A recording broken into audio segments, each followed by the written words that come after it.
सरस्वती माता वसंत पंचमी की कथा। कई हजारों साल पहले ब्रह्मा जी ने विष्णु भगवान के आदेश पर सृष्टि रचना की। उस समय उन्होंने सभी तरह के जीव जंतुओं के साथ ही मनुष्यों को भी बनाया।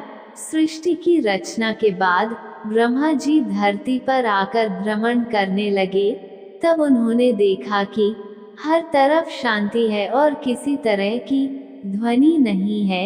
यह सब देखकर वो अपनी रचना से संतुष्ट नहीं हुए। फिर उन्होंने अपने कमंडल से जल लेकर जमीन पर छिड़क दिया।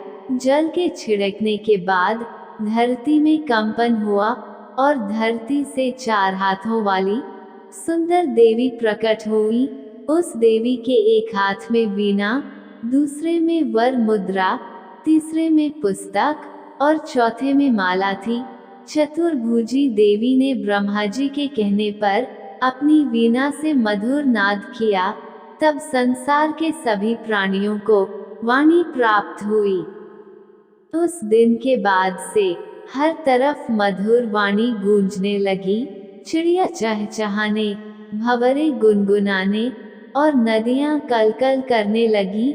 उनकी वीणा की मधुरता को सुनने के बाद ब्रह्मा जी ने उन्हें वाणी की देवी सरस्वती पुकारा। तब से ही उस चतुर्भुजी देवी को सरस्वती के नाम से जाना जाने लगा। माँ सरस्वती देवी माघ मास के शुक्ल पक्ष की पंचमी के दिन प्रकट हुई थी, जिसे वसंत पंचमी कहा जाता है। तभी वसंत पंचमी के दिन को माँ सरस्वती के जन्मोत्सव के तौर पर भी मनाया जाता है। पुराणों के मुताबिक भगवान श्री कृष्ण ने माता सरस्वती से प्रसन्न होकर उन्हें यह वरदान दिया था कि भक्तों द्वारा वसंत पंचमी के दिन उनकी पूजा आराधना की जाएगी। यही वजह है कि इस दिन हिंदू धर्म के लोगों द्वारा माँ सरस्वती की धूमधाम से पूजा की जाती है। माँ सरस्वती को शारदा, भगवती, वीणावादिनी, वाग्देवी और बागीश्वरी आदि नामों से भी जाना व पूजा जाता है।